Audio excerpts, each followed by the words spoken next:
Hi, my name's John Bellacott and I live in the UK and work for Agape Europe. We've put together a basic web service that greatly simplifies the process of authentication on a mobile device using our single sign-on system, the key. This is not restricted to mobile in any way. In fact, it can be used in any application. But if you've ever tried to do CAS authentication on a mobile device, you'll know that it's very tricky. This web service takes out all of the complication, or most of the complication. So in this video I'm going to explain how you can use this web service. Think of it as a video API. If you know how to call web services from your mobile device already, then this is all you need to know to get going. But I will be posting a follow-up video walking you through how you can do this on an iPhone, showing you all of the source code. But it's not tricky and you'll probably figure it out for yourself. So let's start with your mobile device. You have an app and you want to use the key to authenticate who the user is. This is usually because your app is going to give access to data that is sensitive, and typically this data is stored on the web and accessed by its own web service. So the first thing you do is you make a call to the web service. This web service is located at https://agapeconnect.me/mobilecas/mobilecas.svc. Now this API uses a RESTful service. It's a RESTful API. So we're going to make a GET call to this location, and the complicated bit is assembling the URL that we send this to, and it can get a little long. So let's move it to the left a bit. The next thing we do is to put / and append the name of the web service that we're going to call, the exact web method that we're going to call. In this case, authenticate with the key. We may be adding others in the future, for example, for relay. The next thing we do is we pass the parameters. Note here the question mark. That's a little unusual in a RESTful API. It's because it's hosted on a Windows server, and the Windows server can be a little fussy about what parameters can be put in there. So some password symbols and stuff may cause a problem. The question mark gets us out of all of that. So question mark username equals, and then the GCX username. But we can't do that because the @ symbol is not permitted in a URL. So we need to escape this using the percentage format. So the code for an @ symbol is %40. Next thing, ampersand, password equals, and then the password name. And finally, we can supply a target service. This is optional, but most times we're wanting to further authenticate with our own web service. So we need to enter the name of the web service that we will be calling from our app here. This will be your own web service that you're using to access your data for your app. So let's look at that all in one go.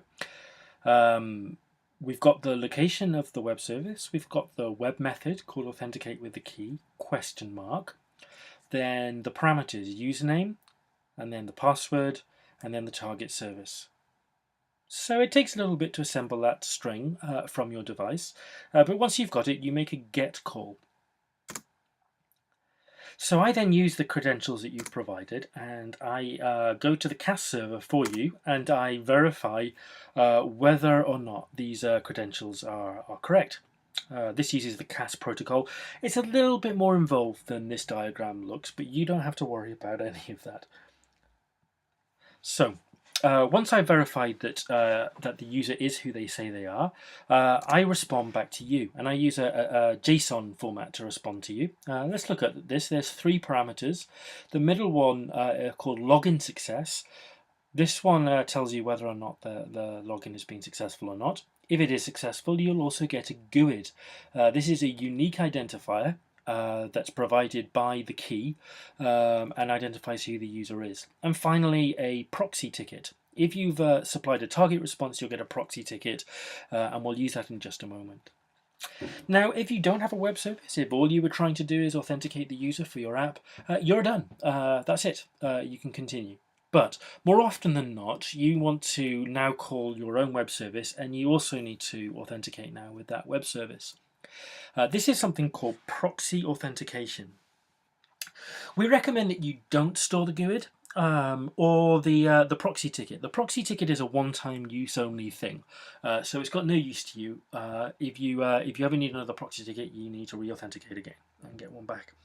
And you're going to get better credentials to store in just a moment. So you take the GUID and the proxy ticket and you're going to send it to your own web service. This will be something that you create and you can use any API that you like. But you're going to pass it a GUID and you're going to pass it a password.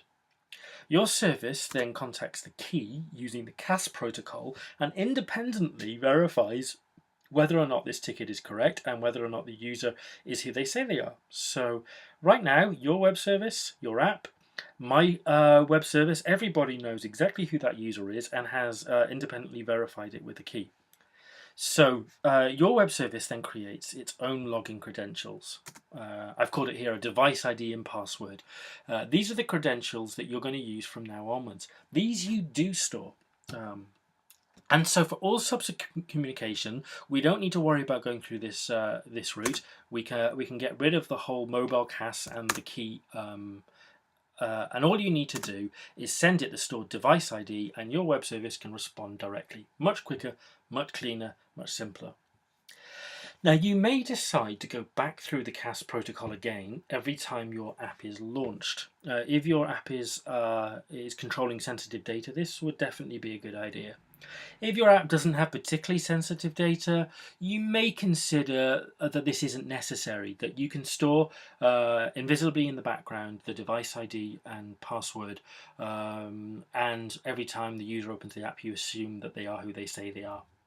If your app was lost though, if someone stole the app, stole the device, they could launch the app and yes, they would have access to your data. They wouldn't have access to the rest of the key or anything else authenticated via the key, but they would have access to the data on your service. So you need to make your own decision about the data that you control and what's appropriate for that. But quite probably you're going to re-authenticate every single time that the app is launched. The other thing I should say here is that the device ID and password, there's no reason to show that to the user.